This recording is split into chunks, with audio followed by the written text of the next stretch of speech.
chopped mushrooms, and then You are chopping onions for mixing with mushrooms. Yes, Xanthomasis, yes, local wild delicious variety. exactly. Okay, so why only chopped onions are so important for making this masala dish, masala I've recipe? already added onion, roasted onion in the paste. Uh-huh. But then I'm also adding raw onion because that will improve, enhance the taste of the entire preparation. Now what are you going to add? This is the paste How which old is this?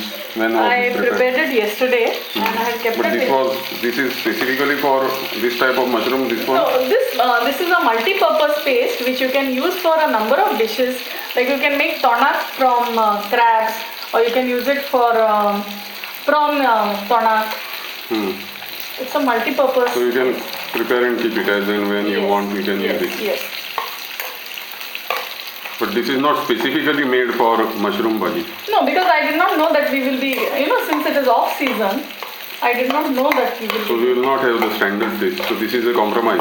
No, it's not a compromise because the same type of paste. In fact, a coconut paste with masala is called masol.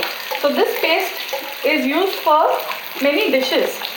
It's not that it is only used for mushrooms. You can use it for prawns. You can use it for chicken. You can use it for pulses.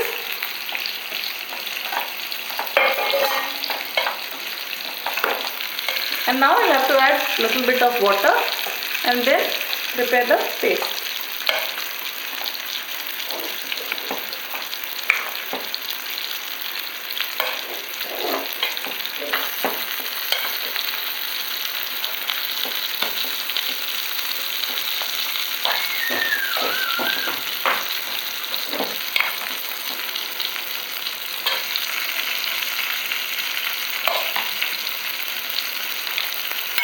I have to add a little bit of water. Don't add that water.